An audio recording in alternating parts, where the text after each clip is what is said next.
저희가 요한복음의 전체 개요를 한 번 더 되짚어보고 이야기를 하면, 요한복음은 크게 두 장으로, 두 권으로 나뉩니다.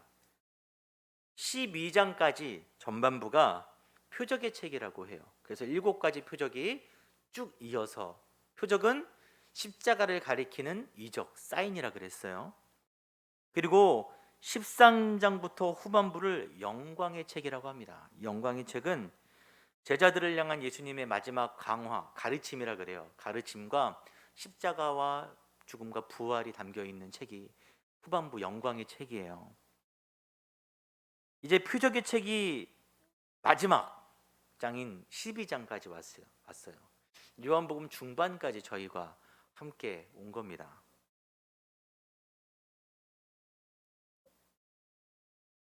지난번 요한복음 11장에 나눴던 나사로 이야기가 여기서도 계속 이어지고 있는데, 저희가 지난 말씀을 잠깐 복기해 보면 예수님이 이미 죽은 나사로를 살리기 위해서 떠나실 때 제자들에게 어디로 가자 그랬어요? 우리가 나사로에게 가자? 나사로가 살고 있는 베다니로 가자? 그게 아니고 유대로 가자 그랬어요. 유대로 가자. 물론 그 지역이 그 지역인데, 왜 유대로 가자라고 하시냐면 유대에 예루살렘이 있고 예수님이 십자가로 가시는 마지막 걸음이 이제 시작되는 거예요. 유대로 가자. 가서 나사로를 살리신 후에 11장 말미에 보면 그 부활 사건을 통해서 예수님에 대한 생명의 위협이 굉장히 커졌습니다. 잡아 죽이려고 했어요.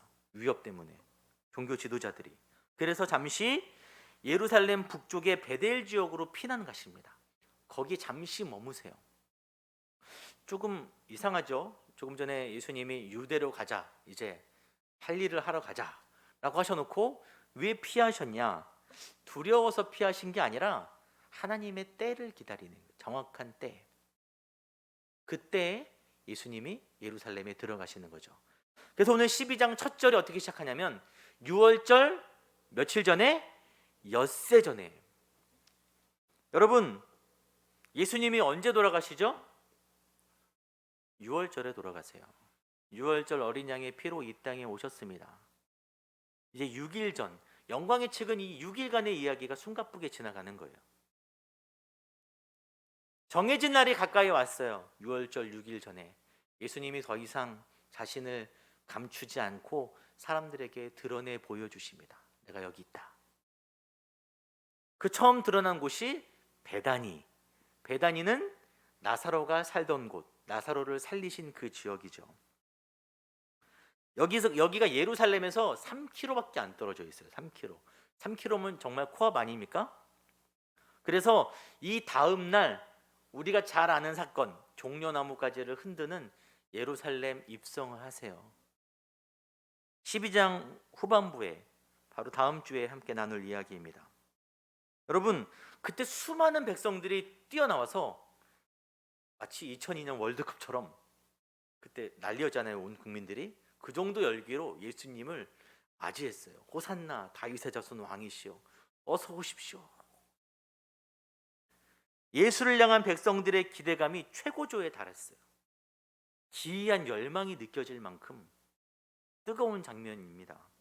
그런데 이 종려나무에 거대한 물결을 만들고 예수님을 향한 백성들의 지지도가 갑자기 막 상승하게 된 결정적 계기가 지난주 나눴던 나사로를 살리신 사건인 거예요.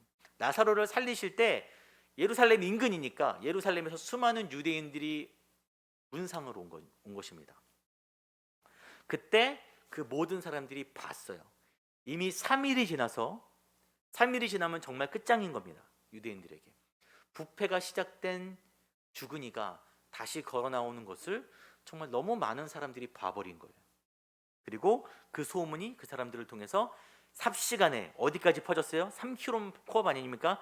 예루살렘까지 확 퍼져갖고 백성들이 이야 대단하시다.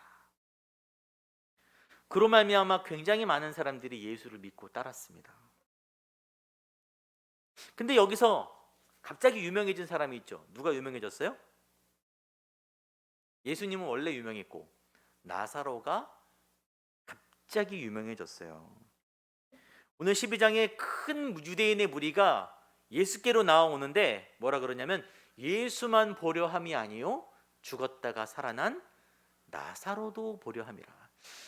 TV에 보니까 그 스타들이 어떻게 스타가 되었습니까? 얼떨떨합니다. 자고 일어나니까 스타가 되었습니다 라고 하는 나사로는 죽었다 살아나고 보니까 엄청난 스타가 되었어요. 사람들의 주목을 한눈에 받는 이가 되었습니다. 그런데 12장에서 나사로를 이야기할 때 앞에 붙는 말이 있는데 죽었다가 살아난 예수께서 다시 살리신 이런 말이 있어요.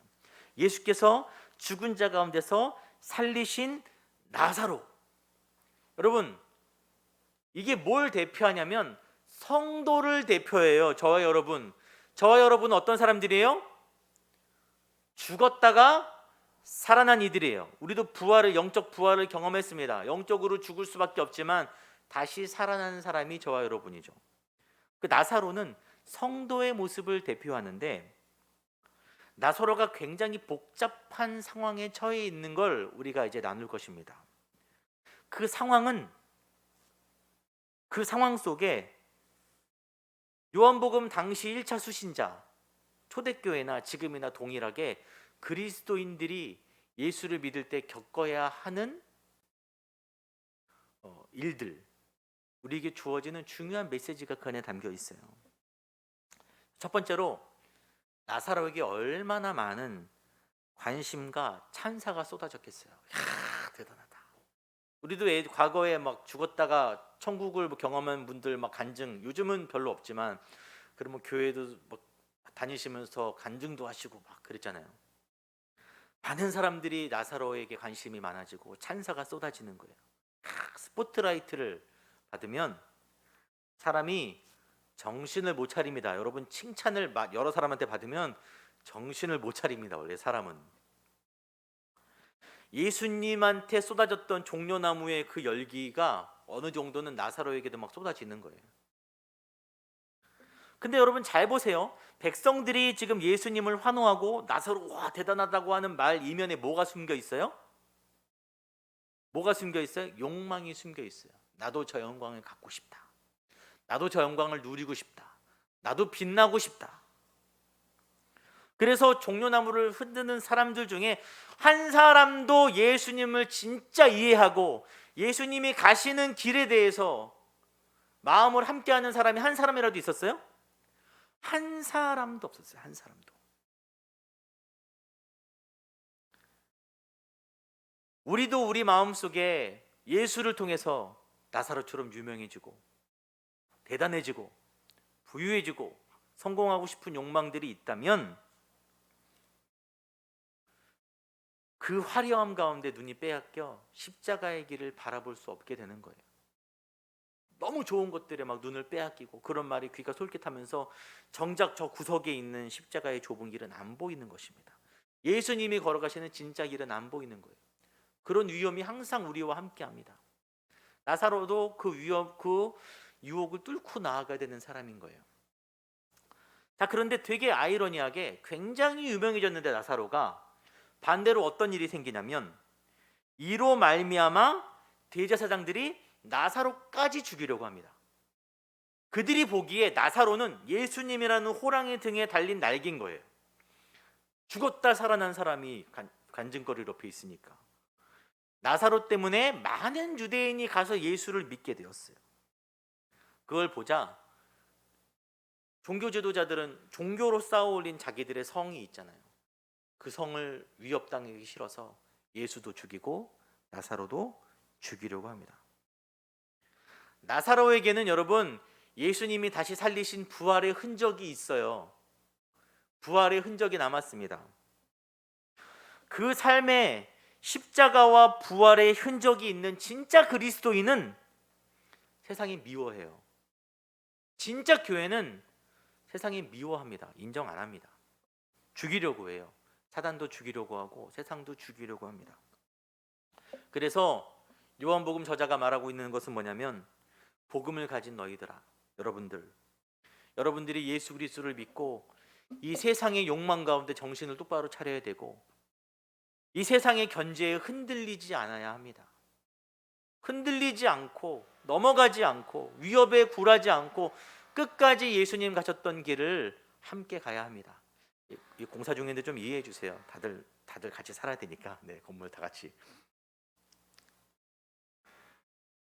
끝까지 걸어가라라고 당부하는 거예요. 그리고 중요한 게 하나 있는데 마지막까지 그 길을 걷는 자들이 누릴 영광이 오늘 요한복음 본문에 나와 있어요. 여러분 이제 표적의 책이 끝나가는데 요한복음 첫 표적이 뭐예요? 가나안 혼인 잔치죠. 잔치로 표적이 시작하는데 오늘 표적의 책 마지막 12장에 가면 뭐로 마무리되냐면 거기서 예수를 위하여 뭐 할세? 잔치할세. 표적의 책이 뭐에서 뭐로 끝나요? 잔치로 시작해서 잔치로 끝납니다. 근데 그 잔치 자리에 지금 앉아 있는 사람들이 소개되잖아요. 누가 앉아 있어요? 나사로가 누구와 함께 앉아 있어요? 예수와 함께 잔치 자리에 앉아 있어요. 유대인들은 밥 먹는 게 굉장히 중요합니다. 한 상에서 밥을 먹는다는 것은 같은 공동체, 가족이라는 의미인 거예요. 패밀리. 이 말은 성도가 종례에는 예수와 함께하는 천국 잔치에서 시중 듣는 사람도 아니고 들러리도 아니고 예수와 함께 그 잔치의 상의 주인공이 된다는 이야기입니다. 여러분들 끝까지 예수를 위해 달려갈 때 그 잔치 자리에 앉게 될 것입니다. 여러분 교회 공동체도 먹는 게 참 중요합니다. 먹는 게. 초대 예루살렘 교회를 묘사하고 있는 사도행전에서 말 중에 가장 대표적인 게 뭐냐면 서로 모여서 먹고 교제 나누는 거예요. 먹고 교제 나누는 거. 여러분 정말 코로나 때문에 어려움이 많았어요. 뭐 먹을 수가 있어야죠.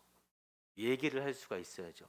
그 지난주에 성도님들과 함께 식사를 하는데 너무 좋더라고요. 그 다 같이 식사한 거는 처음이잖아요. 성도님들 다 같이 이렇게 먹고 차 마시고 교제하는데 이게 마음이 열리는 거예요. 여러분 솔직히 꽤 오래 봐왔지만 저랑 그렇게 얘기 많이 하신 분이 누가 있겠습니까 여기서?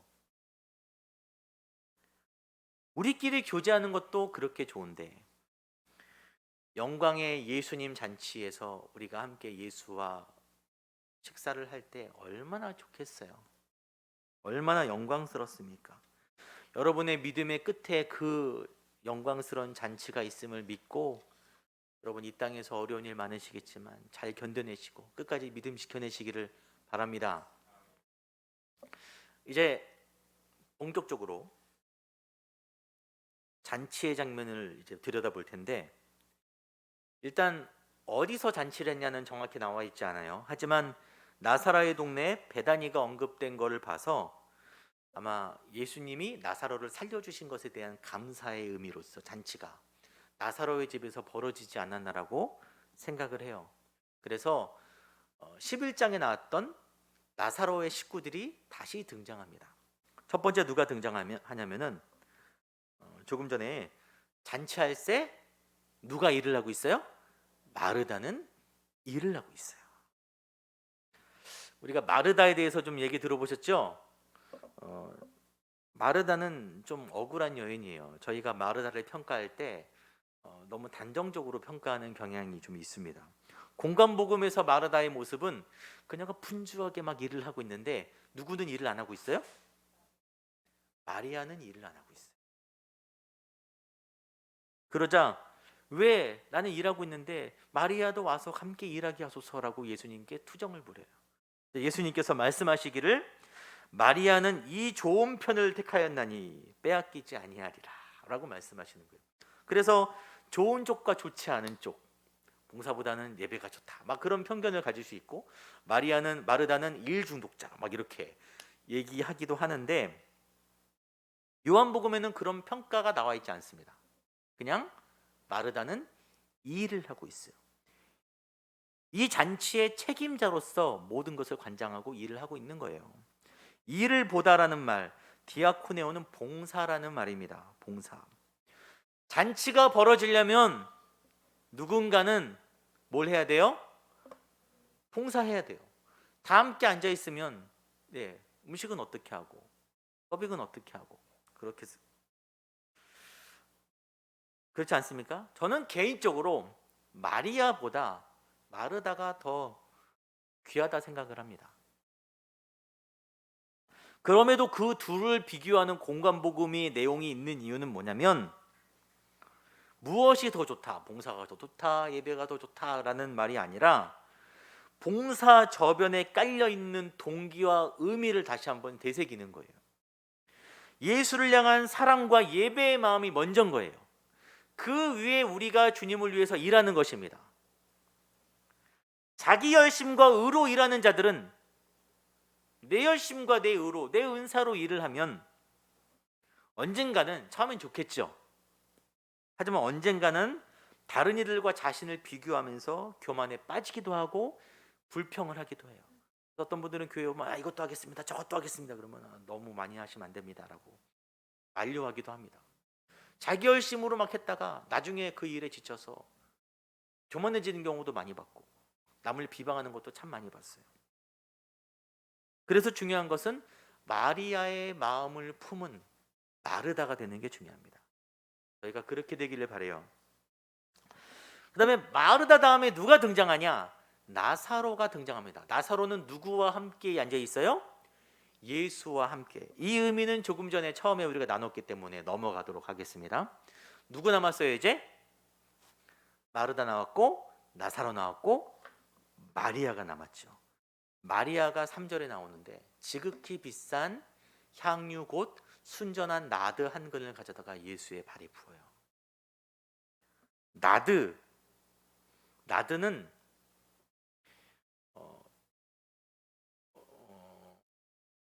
그 팔레스타인 지역에서 나는 향신료가 아니에요. 인도 히말라야 산맥 아시죠? 히말라야 산맥에 자라는 풀입니다. 그 풀 이름의 어원이 향기를 바라다라는 풀이래요. 1m까지 자라는 이 풀이 히말라야 산맥 고도 3,000에서 5,000m 사이에서, 아래에 있는 게 아니라 3,000m 이상 올라가야 나드를 얻을 수 있어요. 그 뿌리에서 향유를 추출하는데 특성상 휘발성이 강합니다. 휘발성이 강하면 공기에 노출되면 날아가 버리는 거예요. 그래서 재빨리 특별한 돌로 된 용기에만 잘 보관을 해서 유통을 한대요.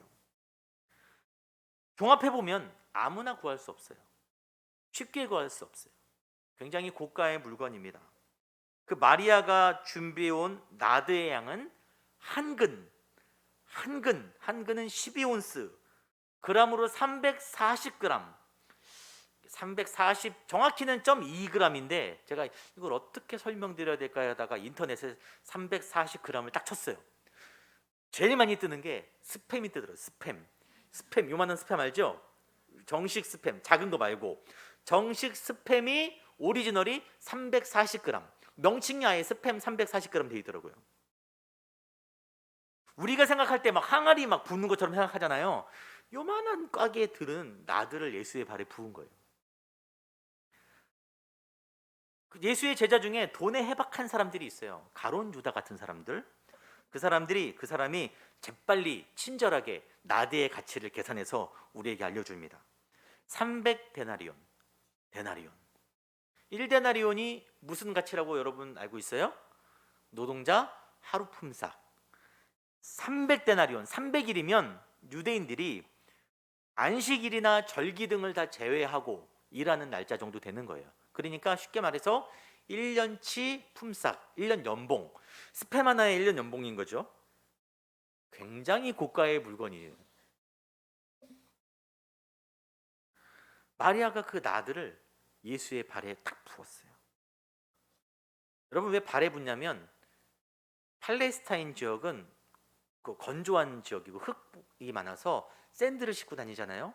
여러분, 여름에 흙바닥에서 샌드 싣고 다니면 땀이랑 막 범벅돼 갖고 더럽습니다. 그래서 손님을 초대하면 종들을 시켜서 물로 발을 씻겨주는 관례가 있었어요.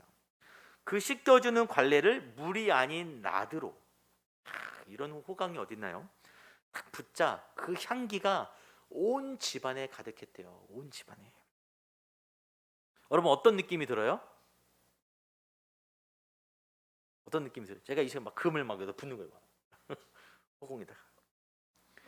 그 모습을 보고 사람들이 감탄도 했지만 했을 거 아니에요. 그걸 보고 책망한 사람이 아까 계산이 빨랐던 가룟 유다.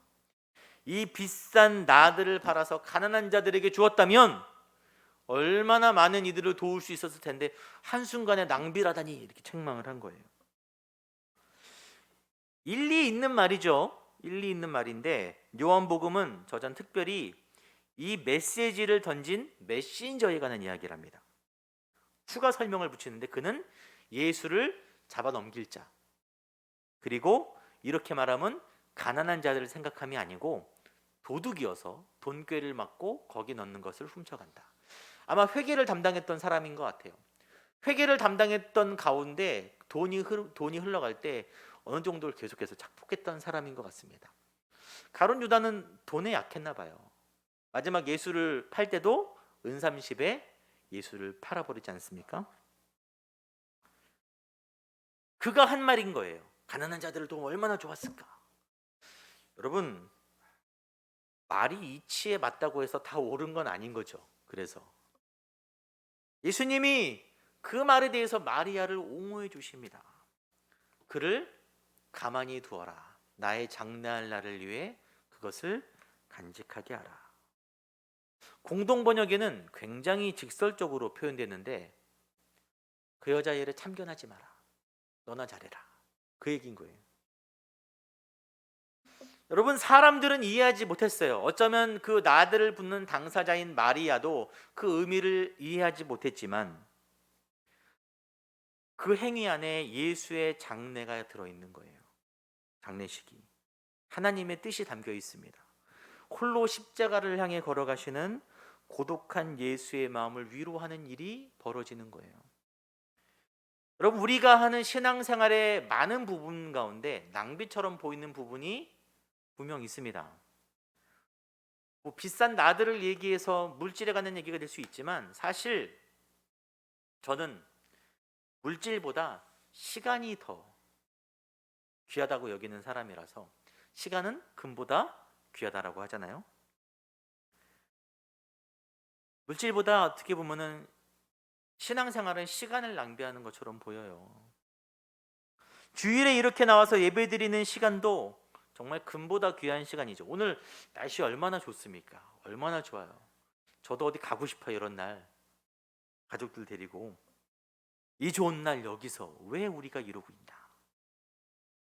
저희가 특별히 이번 주부터 세일 모임을 시작하는데 2년이 넘게 우리가 주일 예배 이외에는 시간을 하나님께 내어드리지 못해서 어쩔 수 없었죠. 상황이 그러니까. 이유도 좋았고 그게 몸의 인이 백인 거예요. 다시 그 시간을 드리는 것은 굉장히 부담스러운 일입니다. 저도 부담스러워요. 저도 주일날 끝나는 게 너무 몸에 익숙해진 거예요. 저도 부담스러워요. 세상 사람들이 보기엔 낭비죠. 그 좋은 날 왜 거기서 그러고 있냐. 하지만 영적인 눈으로 볼 때 이 낭비 앞에 거룩이란 말을 붙입니다. 거룩한 낭비가 되는 거예요. 여러분, 예수님을 위한 잔치에서 일어난 일들이에요. 예수님이 원하시는 일이었어요. 그것을 가만히 두어라, 내비둬라. 왜냐하면 하나님의 영광을 위한 일이고 하나님이 기뻐하시는 가치 있는 일입니다. 여러분, 교회는 장차 천국에서 일어날 잔치를 모형으로 이 땅에서 계속 베풀어야 돼요. 교회는 잔치를 베푸는 곳입니다. 코로나로 주춤했지만 다시 우리가 교회 내에서 함께 모여서 때로는 먹기도 하고 나누기도 하고 초청하기도 하고 잔치를 벌려야 돼요. 그래서 그 잔치 자리에 사람들을 초청해서 그리스도인으로서 한 가족이 되도록 편입시켜야 됩니다. 세상 사람들을 그 잔치 자리에 초대해서 예수 그리스도에게 예속시켜야 돼요. 이것이 교회의 사명이죠. 이 사명을 감당하려면 마르다도 있어야 돼요. 마리아도 있어야 돼요. 때로는 거룩한 낭비도 해야 됩니다. 그렇지 않고 어떻게 하나님의 교회가 세워질까요? 아무것도 안 하는데 하나님의 나라가 세워지진 않아요. 오직 하나님의 영광을 위해서만. 이제 다시 저희 교회도 이 잔치를 벌려가려고 하는데 우리가 힘을 모아서 이 잔치를 풍성하게 만들고 초청하고 함께 하나님 나라를 누리는 거룩한 공동체가 되기를 소망합니다.